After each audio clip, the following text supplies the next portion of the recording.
కేసీఆర్ గారి నాయకత్వం, హరీష్ రావు గారి నాయకత్వం. జై తెలంగాణ. అందరికీ నమస్కారం. మరి మెదక్ నియోజకవర్గానికి సంబంధించిన లోకల్ బాడీ సర్పంచ్ ఎన్నికల్లో గెలిచిన సర్పంచ్గా, ఉప సర్పంచ్గా, వార్డు మెంబర్గా గెలిచిన అభ్యర్థులందరికీ అభినందనలు. ఓడిన వారు కూడా బాధపడాల్సిన అవసరం లేదు. ఇది మీ భవిష్యత్తులో మీ విజయానికి నాంది.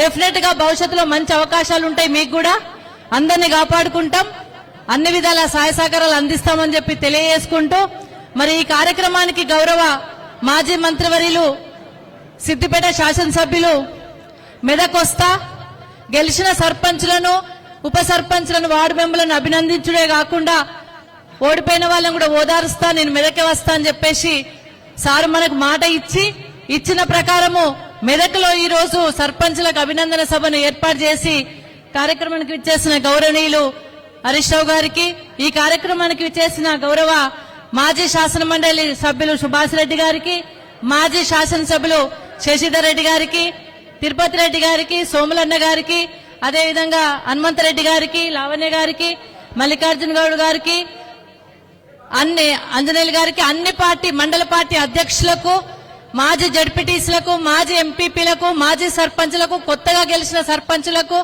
వార్డు మెంబర్లకు, ఉప సర్పంచులకు, ప్రెస్ మిత్రులకు, అందరికీ కూడా, ముఖ్య నాయకులకు, బీఆర్ఎస్ కుటుంబ సభ్యులకు అందరూ కూడా పేరు పేరున హృదయపూర్వక నమస్కారాలు తెలియజేస్తా ఉన్నాను. మరి మీ అందరికీ కూడా కార్యకర్తలు సర్పంచుల వెన్నంటే ఉండి అహర్నిశలు కష్టపడి ఇక్కడ ఒక దుర్మార్గ పాలన నడుస్తున్నా ఆ దుర్మార్గపు పాలనను ఎదుర్కొని ఢీ కొట్టి ఎన్ని రకాల హింస పెట్టినా, ఎన్ని రకాల ప్రలోభాలకు గురి చేసినా, ఎన్ని రకాల ఇబ్బందులకు గురి చేసినా, మరి 58 ఈ నియోజకవర్గంలో 58 సర్పంచ్లను, ఉప సర్పంచ్లను గెలిపించుకొచ్చిన మీ అందరికీ కూడా శుభాకాంక్షలు, ధన్యవాదాలు.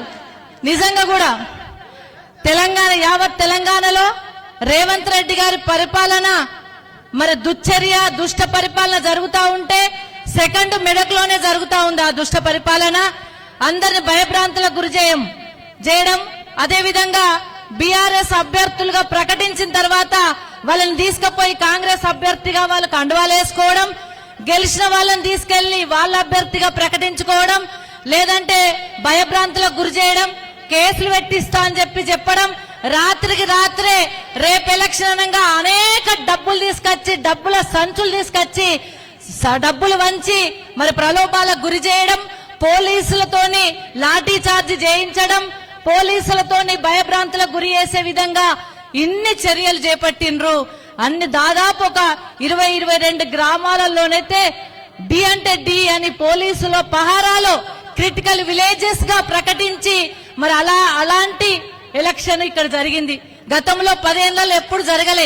10 ఏళ్లలో ఎన్నడూ కూడా క్రిటికల్ గ్రామాలు అనేటివి లేవు. ఇక్కడ ఉంటే 1, 2 అంతే తప్ప క్రిటికల్ గ్రామాలుగా ప్రకటించి అక్కడ పోలీస్ పహారాలో మరి మన వాళ్ళను రేపు ఎలక్షన్ అనగా మన నాయకులందరినీ మేము గుంపుగా తిరగొద్దని చెప్పి మనోళ్ళని చెదరగొట్టినట్టు చేసి ఇళ్లలోంచి వాళ్ళ పోలీసుల పహారాలో కాంగ్రెస్ నాయకులు బయట తిరిగి డబ్బులు వంచిండ్రు. అయినా చెక్కు చెదరక ప్రభుత్వానికి ధీటుగా అధికార యంత్రాంగం, ప్రభుత్వం అంతా ఒకవైపు ఉండి వాళ్ళందరికీ ధీటుగా మన మెదక్ నియోజకవర్గంలో సర్పంచ్లను గెలిపించుకున్నారు.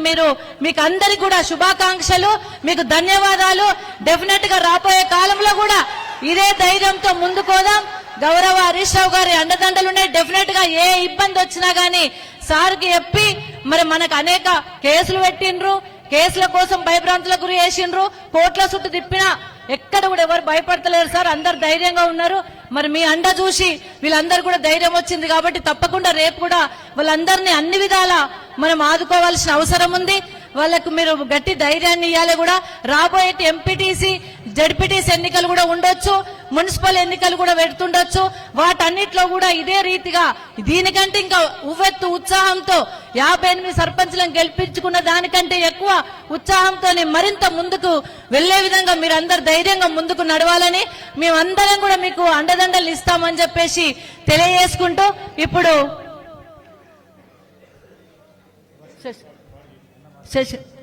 ఇప్పుడు తిరుపతి రెడ్డి గారు మాట్లాడాల్సిందిగా కోరుతా ఉన్నా.